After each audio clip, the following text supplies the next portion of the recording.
Hello friends, हमारे YouTube channel के सभी दर्शकों को मेरा यानी डॉक्टर रघुवीर सिंह मौर्य का नमस्कार। दोस्तों, आप देख रहे हैं RAS एग्ज़ाम 2023 एक नई सीरीज वीडियो 5 नंबर का। ठीक है, चलिए क्वेश्चनों की शुरुआत करते हैं। आज जो सॉलिड पेपर का 9वां क्वेश्चन है, ये आप देख सकते हैं।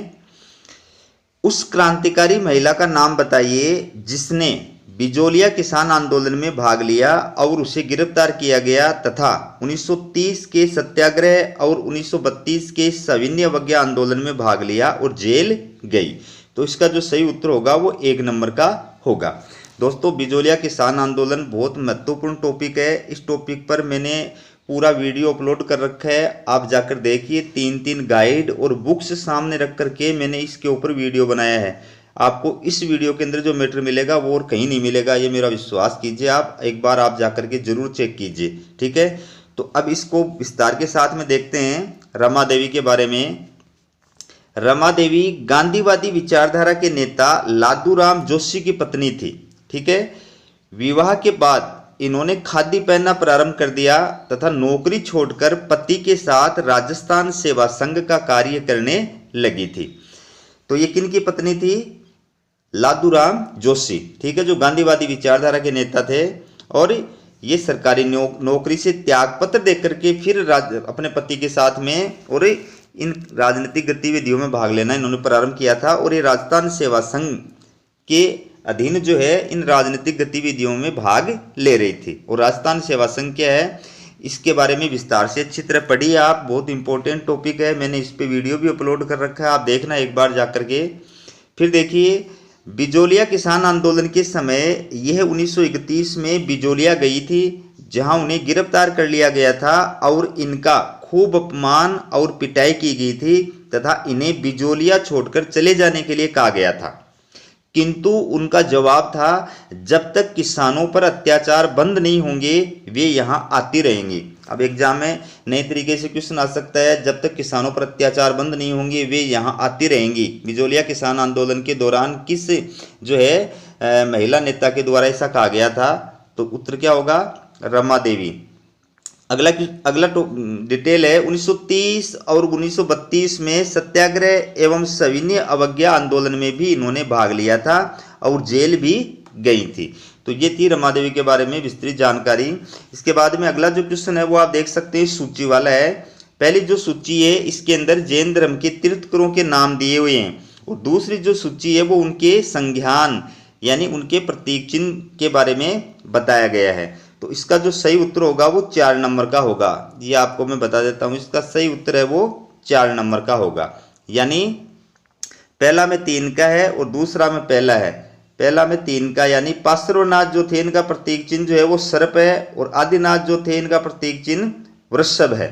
ठीक है, और फिर सी में सेकंड होगा। सी यानी महावीर का जो प्रतीक चिन्ह है ये सिंह है और लास्ट का है शांतिनाथ। इसका जो प्रतीक चिन्ह है वो कौन सा बच गया? चौथा बच गया हिरण। ठीक है, अब इनके बारे में विस्तृत जानकारी मैं आपको बता देता हूं। सबसे पहले ऋषभ देव।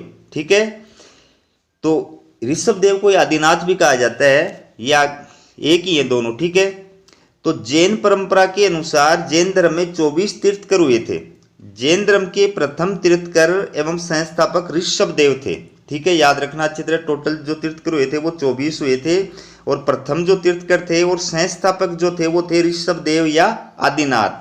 तो भगवान ऋषभ देव को आदिनाथ और वृषभनाथ भी कहा जाता है। ये भगवान विष्णु के अवतार माने जाते हैं। ठीक है, ये बहुत महत्वपूर्ण जानकारी है। बाकी जैन धर्म के बारे में, महावीर स्वामी के बारे में, इनके बारे में आप विस्तार से जानकारी प्राप्त करना चाहते हैं तो मेरा वीडियो है इंडिया जीके का प्लेलिस्ट बनी हुई है इंडिया जीके के नाम से, और उसके अंदर वीडियो है जैन धर्म का, बौद्ध धर्म का जो है विस्तार के साथ में उसके अंदर डिटेल से बताया हुआ है, पूरी डिटेल। जैन पुराण साहित्य के अनुसार 80, मसी, कृषि, वाणिज्य, शिल्प, कला आदि 6 कलाओं का उपदेश ऋषभ देव जी ने दिया था। तो ऋषभ देव जी ने कितनी कलाओं का उपदेश दिया था? 6 कलाओं का। इनमें कौन कौन शामिल है? 80, मसी, कृषि, वाणिज्य, शिल्प, कला। ठीक है, इनका वंश इक्ष्वाकु था तथा चैत्र कृष्ण नवमी को अयोध्या में इनका जन्म हुआ था।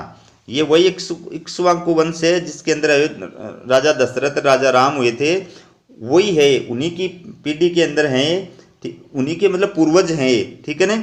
तो चैत्र कृष्णा नवमी को अयोध्या के अंदर इनका जन्म हुआ था, ये याद रखना।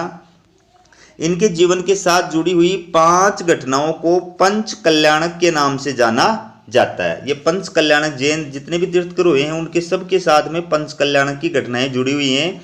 तो ये इनके जन्म की जो घटना है, इनके मतलब ग्रह त्याग की जो घटना है, इनके ज्ञान प्राप्ति की जो घटना है, इनके आपके मोक्ष प्राप्ति की जो घटना है, इस प्रकार से 5 जो घटनाएं हैं वो उनको पंच कल्याणक के नाम से जाना जाता है।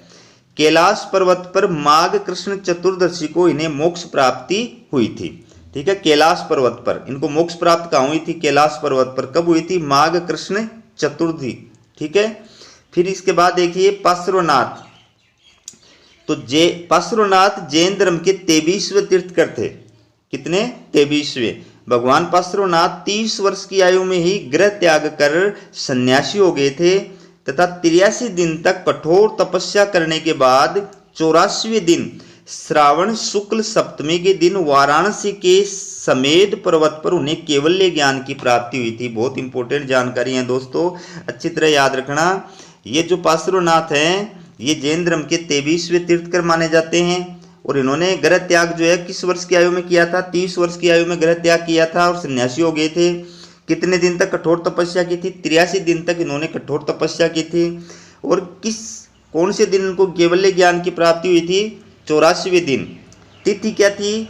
श्रावण शुक्ल सप्तमी। कहाँ पर?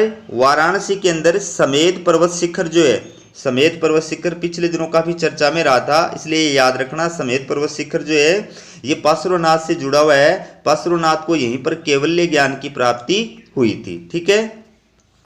फिर पार्श्वनाथ ने 4 गणों या संघों की स्थापना की थी जिसका प्रमुख गणधर होता था। पार्श्वनाथ ने 4 गणों या संघों की स्थापना की थी और उसका गण का प्रमुख कौन होता था? गणधर। पार्श्वनाथ ने चतुर्थ वर्तों सत्य, अहिंसा, अस्तेय, अपरिग्रह की शिक्षा प्रदान की थी।